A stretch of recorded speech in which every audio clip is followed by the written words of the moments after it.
Halo teman-teman, berjumpa lagi di channel Elektronika Indonesia, channel yang membahas tentang seputar teknologi dan tutorial perangkat elektronik. Bagi teman-teman yang tertarik dengan tema-tema tersebut, silahkan klik tombol subscribe yang ada di bawah sini agar teman-teman semua dapat update terbaru dari channel Elektronika Indonesia. Nah, pada video hari ini kita akan membahas tentang cara kerja jaringan Internet of Things atau IoT. Bersama saya Pradana Yoga, kita mulai videonya. Internet of Things atau IoT itu terdiri dari beberapa komponen seperti yang saya jelaskan pada video yang sebelumnya. Bagi teman-teman yang belum nonton, silahkan ditonton dulu ya. 3 komponen tersebut adalah hardware, konektivitas, dan tempat penyimpanan data. Meskipun penjelasan dari masing-masing komponen ini bisa dijadikan dalam satu topik tersendiri untuk lebih detailnya, namun pada video kali ini saya akan membahas dasarnya saja dari ketiga komponen. Kita mulai dari hardware-nya terlebih dahulu ya. Di hardware, sistem Internet of Things pengertiannya adalah perangkat keras yang memiliki fungsi input dan output, dan hardware ini dapat terhubung ke tempat penyimpanan data. Jadi hardware dan tempat penyimpanan data ini nanti akan saling terhubung. Di tengah-tengahnya nanti ada konektivitas. Jadi ada 3 unsur: hardware, konektivitas, dan juga tempat penyimpanan data. Kita fokus dulu ke hardware-nya terlebih dahulu. Hardware ini adalah kumpulan komponen elektronika yang dirangkai sedemikian rupa agar dapat mengumpulkan data, mengirimkan data, dan juga mengontrol perangkat lainnya. Jadi hardware ini harus memiliki sensor untuk mengerjakan fungsi input dan juga memiliki aktuator untuk mengerjakan fungsi output. Dalam sistem IoT ini, hardware ini harus memiliki controller.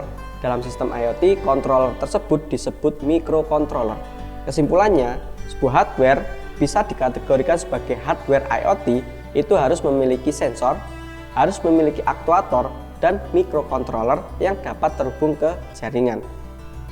Sekarang pertanyaannya, apakah hardware yang hanya dapat menjalankan fungsi input saja, tidak dapat mengerjakan fungsi output, atau sebaliknya, hardware-nya hanya dapat mengerjakan fungsi output saja, tidak dapat mengumpulkan data atau mengerjakan fungsi input? Apakah hardware tersebut masih dapat dikategorikan sebagai hardware IoT? Jawabannya bisa. Kuncinya terdapat pada microcontrollernya. Nah, controller ini bertugas untuk mengatur cara kerja dari perangkat hardware IoT ini.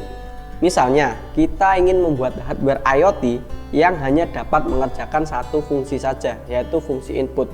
Berarti pada hardware-nya hanya ada 2 komponen, yaitu komponen microcontroller dan juga sensor untuk fungsi input.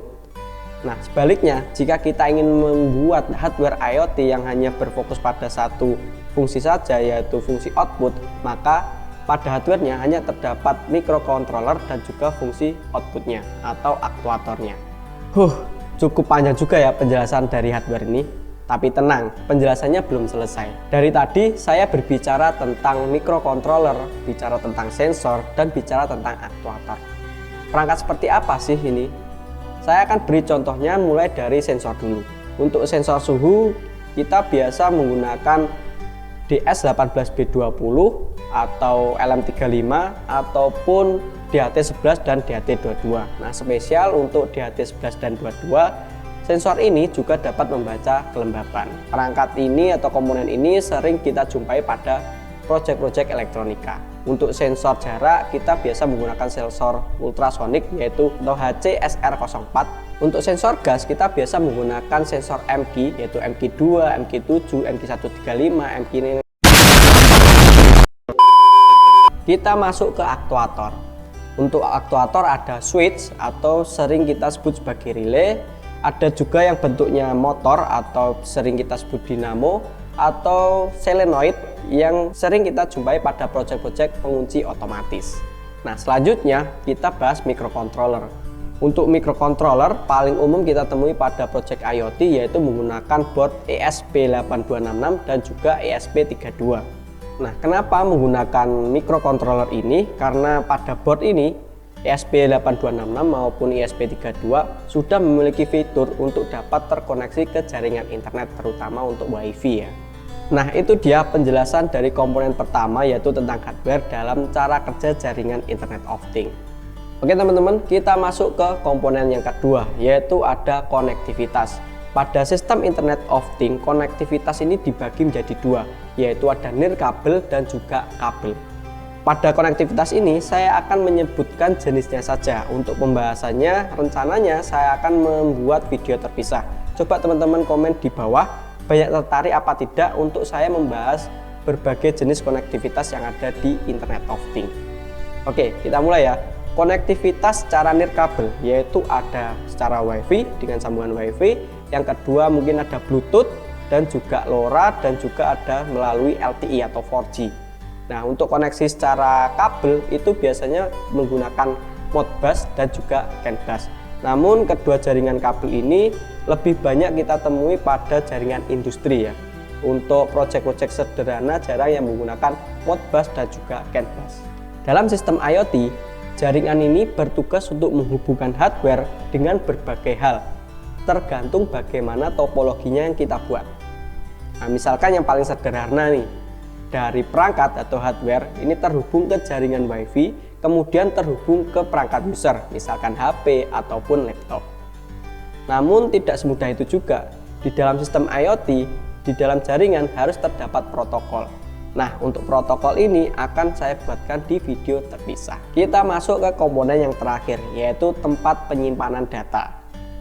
Tempat penyimpanan data ini sebenarnya adalah database, bisa lokal database, server database, ataupun cloud database. Seperti namanya, fungsinya adalah untuk menyimpan data yang telah dikumpulkan dari hardware tadi, dan yang kemudian dikirimkan melalui jaringan, dan akhirnya diterima oleh tempat penyimpanan data. Sebenarnya komponen yang ketiga ini atau tempat penyimpanan data bukan komponen yang wajib. Kembali lagi bagaimana topologi jaringan atau topologi dari sistem IoT yang kita buat. Proyek sederhana pada sistem IoT misalkan monitoring suhu ruang. Berarti pada sistem IoT harus memiliki hardware, sensor suhu, jaringan, database, dan juga website atau app sebagai monitoringnya untuk visualisasi data. Membahas Internet of Things tidak dapat selesai dalam satu video. Untuk mendukung pemahaman teman-teman tentang Internet of Things, saya sarankan untuk mengunjungi situs atau website yang berbagi tentang Internet of Things yang sudah saya kumpulkan di kolom deskripsi. Silahkan dicek. Ada www.arduinoindonesia.id, ada edukasielektronika.com, dan juga ada arduino.biz.id. Atau teman-teman dapat bergabung dengan komunitas-komunitas yang berbagi tentang Internet of Things. Terima kasih sudah menonton video ini di channel Elektronika Indonesia. Jangan lupa untuk subscribe dan juga share video ini agar teman-teman yang lain dapat mengetahui informasi ini. Kita bertemu di video selanjutnya. Bye-bye.